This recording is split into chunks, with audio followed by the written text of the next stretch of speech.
Oke bos, ketemu lagi dengan saya Ade dari Niki AC Mobil.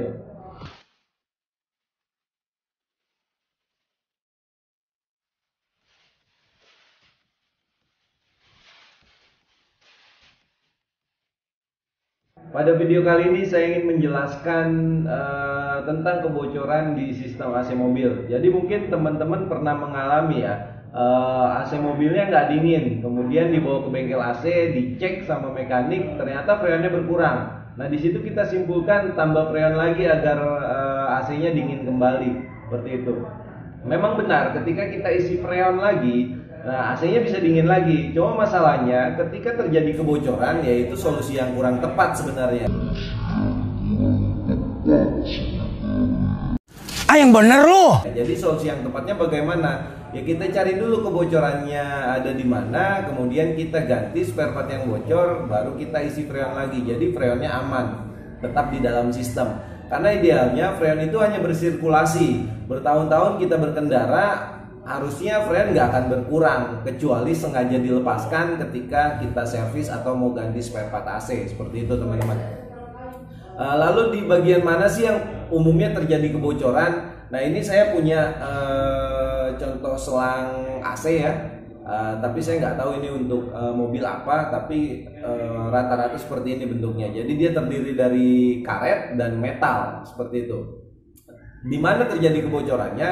Di bagian karetnya ini, karena dia karet, usia pakainya juga pastinya terbatas. Lama kelamaan usianya jadi nggak bagus, kita harus ganti karena dia pasti terjadi kebocoran di karetnya. Paling umum terjadi di sambungan sini antara karet dan metalnya, dia dipres teman-teman. Jadi di presannya ini dia akan mengeras karena dia panas juga, lama kelamaan akan bocor di sini. Apa indikatornya supaya kita tahu bahwa selangnya bocor? Nah, kalau misalnya ada freon yang bocor, freon itu dia bercampur dengan oli AC ya, oli kompresor di sistem kerjanya. Jadi ketika freonnya keluar, olinya juga pasti ikut keluar. Jadi permukaan selangnya ini biasanya basah sama oli. Nah, ketika dia basah, debu lebih mudah nempel. Jadi biasanya juga akan lebih kotor. Seperti itu. Kalau kita gosok pakai tangan aja, dia akan menempel bercak oli sama debu yang lebih banyak dari permukaan yang lainnya, seperti itu. Selain di sini, ini juga ada ini fitting nantinya terkoneksi dengan spare part utama ya. Dia selalu dibekali dengan seal karet seperti ini. Nah karetnya juga ini bisa jadi nantinya rusak karena dia tidak baik ketika posisi pasangnya nggak pas, kemudian bisa jadi karena salah ukuran dan salah tipe. Itu juga ada beberapa kejadian yang ternyata hanya bocornya di bagian seal aja, seal orinya aja yang kita ganti, jadi nggak perlu penggantian selang. Dan satu lagi, ketika kita putuskan untuk ganti selang, biasanya di bengkel itu hanya ganti selang karetnya saja, karena fitting-fitting seperti ini beda mobil, beda juga bentuk fittingnya seperti ini, belok-beloknya juga beda. Jadi jarang disiapkan seperti itu. Yang kita siapkan biasanya di bengkel hanya selang roll seperti ini yang kita ganti. Yang perlu dipastikan adalah selangnya memang khusus untuk AC. Jadi di sini biasanya ada untuk R134 karena kita gunakan freonnya R134 gitu. Ada merek, kemudian ukuran, ada spesifikasi untuk R134 dan kekuatan tekanannya. Biasanya di selang ini ada tulisannya ya. Seperti itu.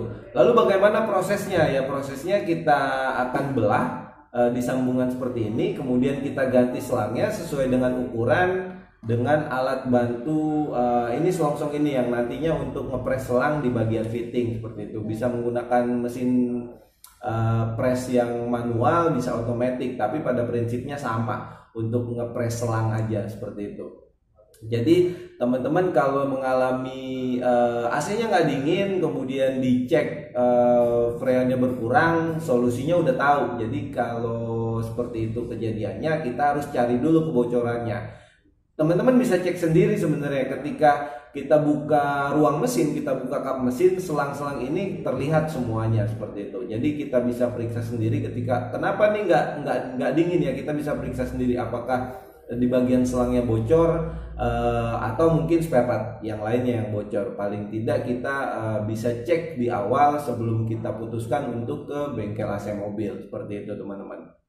Nah, kalau misalnya terjadi kebocoran, itu saya tidak sarankan untuk menyalakan AC teman-teman, karena ketika dia AC-nya kita nyalain, kompresornya aktif, takutnya oli yang ada di sistem itu sudah berkurang, seperti itu. Jadi kalau sistem bekerja tanpa pelumasan, nah itu bisa fatal, seperti itu. Mungkin itu aja video saya kali ini, mudah-mudahan bermanfaat. Jangan lupa klik tombol subscribe dan lonceng agar teman-teman mendapatkan notifikasi ketika saya upload video terbaru tentang perawatan sistem AC mobil. Semoga teman-teman terhindar dari kerusakan AC yang fatal dengan biaya perbaikan yang pastinya brutal. Thank you.